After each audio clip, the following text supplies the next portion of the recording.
In a world that moves fast and asks for more, this is your invitation to slow down, to reflect, and to reconnect with what truly matters. Here we talk about the real stuff, the quiet decisions, the mindset shifts, the growing pains behind every meaningful life in business, through personal stories, raw conversations, and moments of clarity. My hope that is this podcast gives you the courage to pause, the tools to grow, and the reminder that you're not alone. This isn't just a podcast, it's a breath, a truth, a turning point. This is the Power Pause. Hi, I'm Rabia Moeed, entrepreneur, mother, and believer in building from the inside out. And I'm the host of the Power Pause podcast. I created this space for the people who are leading with their hard work and making impacts in society. Hello and welcome everyone to the Power Pause. I am Rabia Moeed, your host, and we are sitting here at 𝒂𝒂𝒃𝒂 shores. We are located at Muskoka land. And that when I say land, I mean we are actually on Muskoka. I know, right? Sounds very exciting. So I'm an entrepreneur who runs multiple hospitality businesses. And one of them is Muskoka Shores that's located in Horseshoe Lake. We have a small resort here which is literally on the lake of Seguin, and we are facing everything is facing by the water. Today we are actually doing our first podcast for the Power Pause, and we have a very special guest who's sitting with us. She is a celebrity chef, a storyteller, and someone who is making an impeccable change in our society. Let's welcome our beautiful Chef Suman Ali. Welcome to the show. Thank you, Rabia. That was such a pleasant and warm welcome. I tried to give a lot of your intro here, but you know what? I think you should really tell us who you are. Yeah, sure. So, I'm originally from the Kingdom of Bahrain, which is in the Middle East, second generation. I've been in Canada for 11 years and, culinary hospitality and tourism, that's my main field. However, through my craft, I am actually a chef.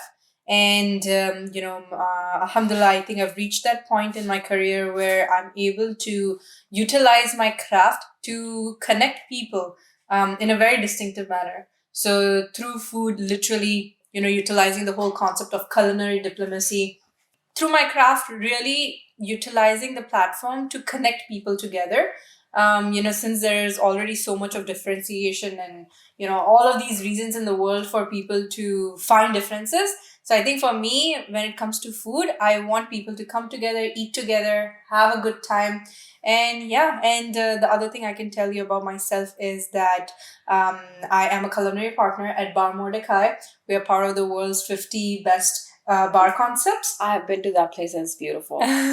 That place is a vibe. And I'm also an entrepreneur and I own House of Khalij. Where is Bar Mordecai located? It's in downtown Toronto on Dundas and Dovercourt. Mm-hmm. And and you can actually find halal food over there as well, Yes. along with everything else that we want to cater to different audiences. Mm-hmm. So that's there. And obviously the entire menu is curated by one and only, Yes. our chef here. And trust me when I say this, she's got a beautiful, taste in her hand. Anything she makes and cooks is like too good. Yeah. Okay, I take that. No, I'm one of her biggest fan. I'm telling you guys, number one fan. No, I think I'm really blessed that at a very early age, I was able to determine my passion to pursue culinary as a career. And obviously that came with a lot of trials and tribulations because sometimes, from the part of the world I come from, being a chef was a very unconventional thing. Mm-hmm. However, that through education, through work experiences, through travel, Mm-hmm. I had been able to move forward ahead in my career, and thanks to a lot of amazing other mentors and chefs, I was able to scale my career that way. So what made you choose this hospitality industry? Like when you say food, making food as your career, I know you said you'd like to be, serve people and give them the best of the, feeling of, liking the food and all that. And the Khaliji culinary taste. Right. But like what inspired you to actually have that as your career? I think for me, it dates back to the fact that food creates amazing memories. If you think of it as a child, the time around family, around friends, around birthday parties, or, like festival celebrations, those sort of memories stick with you even as a grown up adult. That's true. Right? Yeah. So I feel like food has a power to create that memory. Mhm. And now, if you do that with love, or you do it for people who you love, or the fact that you're utilizing to bring people together, I think that was my motivation to really move forward in this career. I would say that.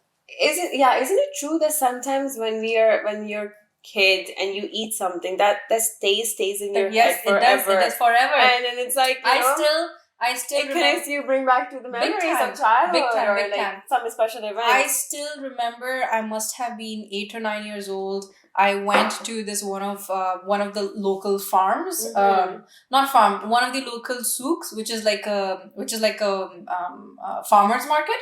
So I still remember 8 or 9 years old. Went to the farmers market with my mom, and this farmer actually cut out a big fat watermelon and gave it to me to eat. And I still remember the flavor of it. Until date, I can tell you I haven't tasted something so sweet. Like Wow. like just the memory just sticks to you. Wow, that's amazing. Yeah, that's what I think too. Some of these things, food really connects you to your places. Yes. Food really connects you to Yes. people and to events. Yes. And I yes. think when it comes to childhood, I have a lot of my favorite foods that I can still remember in my head, the taste of Yeah. it. Yeah.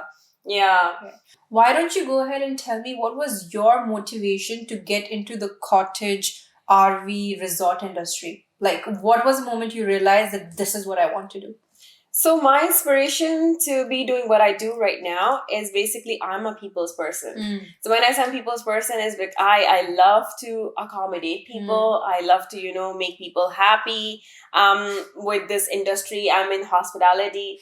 I've always been very outdoorsy, very nature attracted person. So I've always wanted to live by the lake. When I was a kid, I swear, when I was young, I used to always dream that I would have a home one day, and when I open my doors, they'll be open to the water. And literally, I feel like few years back, that dream just came true. Do you think you unconsciously, or do you think you consciously or unconsciously manifested it? I think so too. You know what? I strongly believe in the manifestation. What you think you become, and I strongly believe in that. And you know what? I've always felt every time I've thought about something that I want to do a certain way, whether it takes me a day, a week, or months, or years, but it'll take me there if it's something that's positive. And I always try to think positive because you know what? You gotta feed your brain all the positivity you can. Very true. So going back to your question, the inspiration was obviously because I love nature and I always wanted to, live by nature. So when I was living in that luxury, in that nature, I was like, we have to give the same sort of feeling to people as well. When they come in, they feel welcome. They feel like they're home. And this is honestly all my guests will say, that we give them very connected, homey feeling. Right. So when they come here, they meet us. They're like, "Oh, you guys live here too?" I'm like, "Yes, we do live here. We have a home here." In the Muskoka location, not in the Wasaga beach and all, but definitely we're here by Muskoka. So yeah, that's one of the biggest inspiration that had me going and putting up with this business. And I put all my heart and all my efforts towards it because I once believed that once you go to a place, you either bring back something good or bad from it. So I make sure that when somebody is going back from it, they take back the positive memory of their life, and they will always remember it.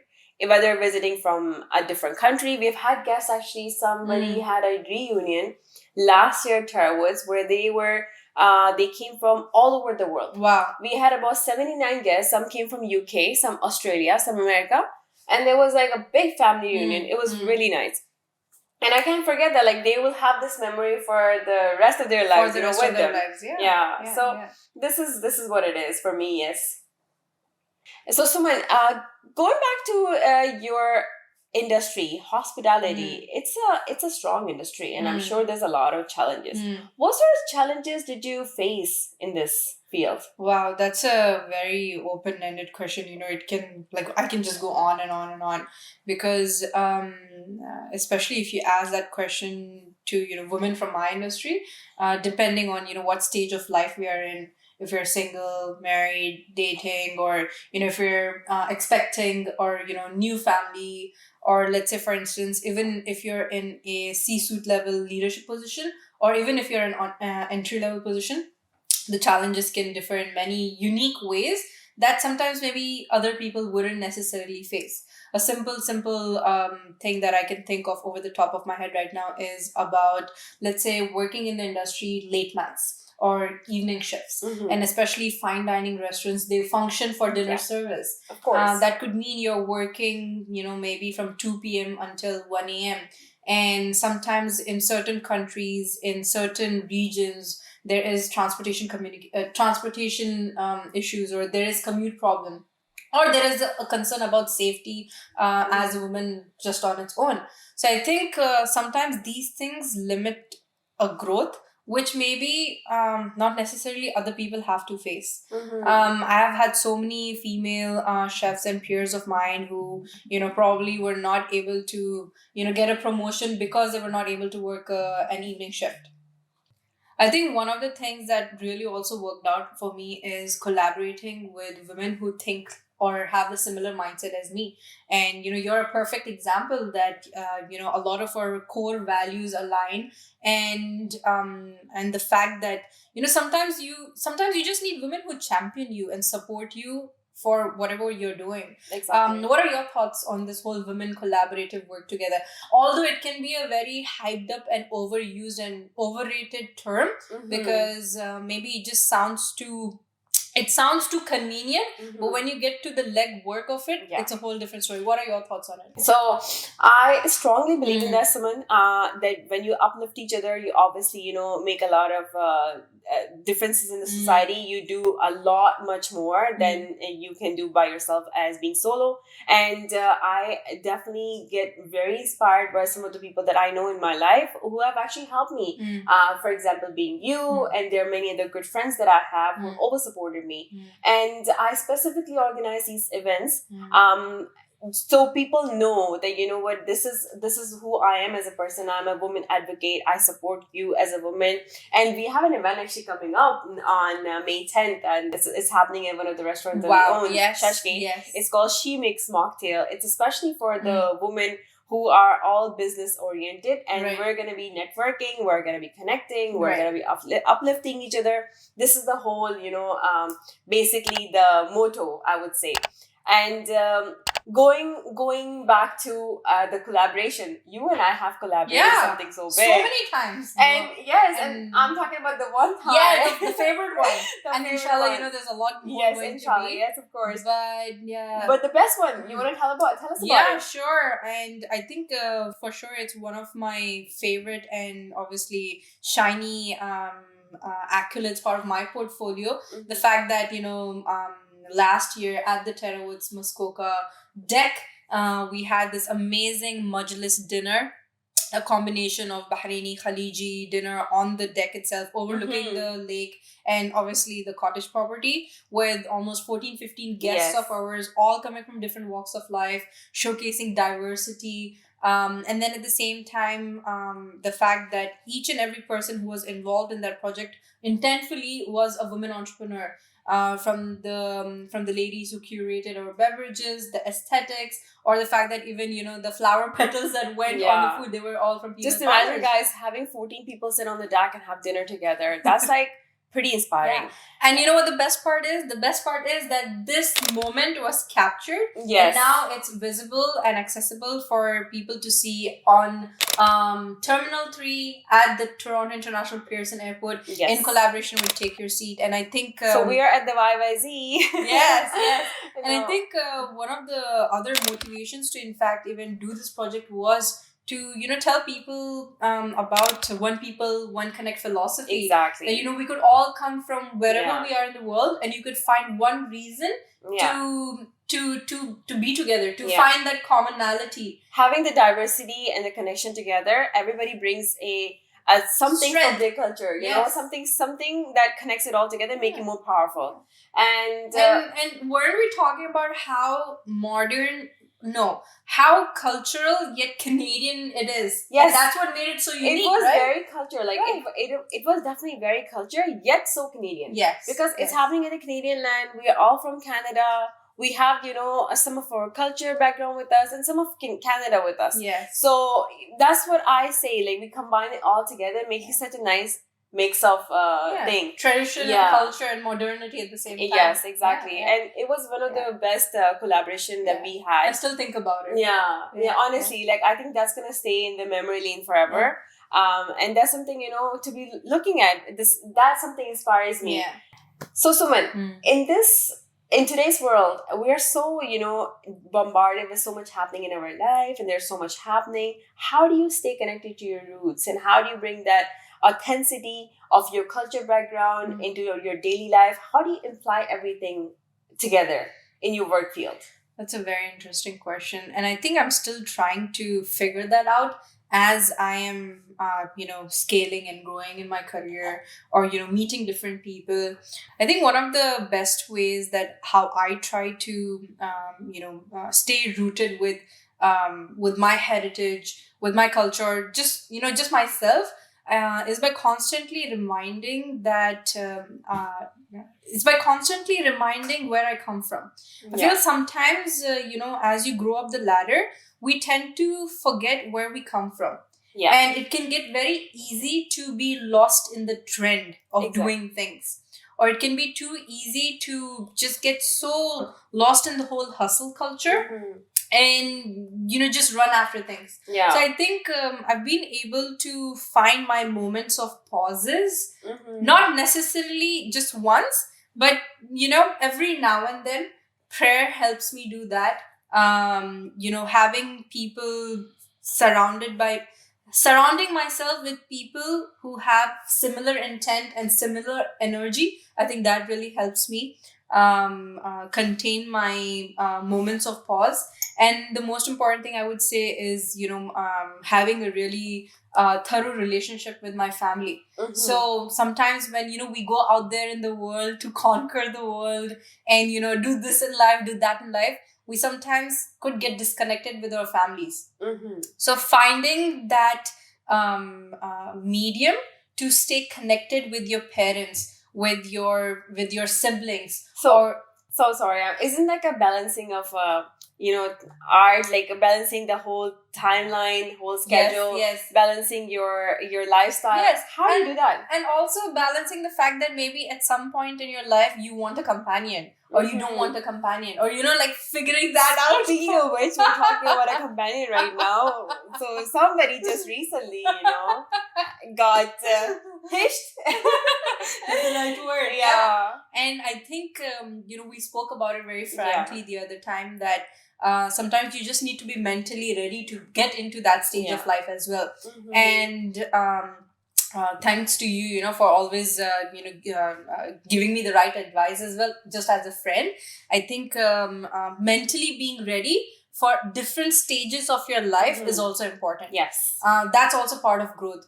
Growth is evolving with time. Yes, I agree. And that is something that helps I me think stay rooted. Time requires you to be a certain person on a certain aspect of life. Yes. You cannot be the person you were when you were 18. 100%. And you cannot be the person you were when you were 25. 100%. So you have to be the person and make changes according to how the time, 100%. How the specific requirement of the situation is. No, 100%. Yeah. I also think sometimes, maybe I could be wrong or I could have a different opinion, but I also feel that for women specifically, we're always too pressurized into being a certain way. Or, that achieve certain thing by a certain age. Yeah. Or, get married by a certain age. Yes. Or, if you are married, or if you are a professional in a career, or anything that you're choosing elsewise apart from yourself, you're made felt guilty.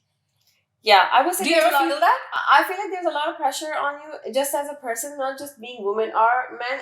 I feel like it's a lot of society pressure that we have when we're growing up. You are a certain age, you have to do certain degrees. You have to get into certain fields. When you're a certain age, you need to have kids. You need to have a house, or certain achievements. I don't think that defines you as a person. You know what? For me, achievement is just literally when you are uh 18 years old, let's just say you're 18 years old, and you have the kindest heart, you have the purest soul, you have the touch of humanity, you know what you're doing. That's the biggest thing you can have. That's the biggest achievement. Lately, I feel like we are too involved in having a career, having family, having this, having that. We forget who we are as a person. Why are we here? We're here so we can be a better human. And we can do better things. I think people are also forgetting to live in the present. Yes. I don't know, maybe social media is I think to you blame either in live a way the or past, not. or you either aim for the future. So where's the present in between? Where is the It's present being missed. exactly? Yeah. So I feel like all the, like you said, staying true to yourself, connected to yourself. I think you have to stay rooted to yourself first. It's also a lot about even saying no to certain things, right? Like just because you're so engaged with moving forward that you're not able to say no. Also another, I think also that's another thing that's ingrained in us, that we just keep saying yes, or we keep getting overwhelmed with saying yes and adding more to our plate. But I feel like lately I've been able to say no to certain things, also because I'm able to do that now. Obviously that wasn't the case in the past. But to choose quality over quantity, I think that also gives you some peace of mind. Yes, definitely it does. And I think it's always important to know that you have to look after yourself. You can't say yes to everything and your mental health, grind yourself with it. Your mental health. What do you have to say about your me time values? Like your mental health, or I say me time, but like your, what is your me time? For me, my me time is having a great cup of chai, spending quality time with a very dear friend. That's one of my me times. But it's also being out in the nature. Great example being at Terra Woods. And I think every year I'm able to take myself out from the city life from Toronto and come over here and feel that. And then at the same time, prayer. That is something that definitely helps me feel relaxed in my me time. That's what me time and is. And I think you're right. Praying really helps you heal in many ways. And I strongly believe me time can be anything, just your own downtime. You're not occupied with the worldly things. Leave your phone away, focus on yourself, enjoy that moment, whether you're just sitting by the beach or sitting at home, or having a cup of tea, like you said, sitting with a friend, sitting with a partner, or doing anything and everything in this world possible, or just figuring out that getaway. Yes, exactly. And I think it's very important. Certainly we have named it as like me time is something where you have to go out and give yourself some dinner and again show off on social media that you're having me time. Please don't do that, because that's not me time. Please do not show off me time on social media. That's not me time when you're having a that's showtime. That's showtime. That's not me time.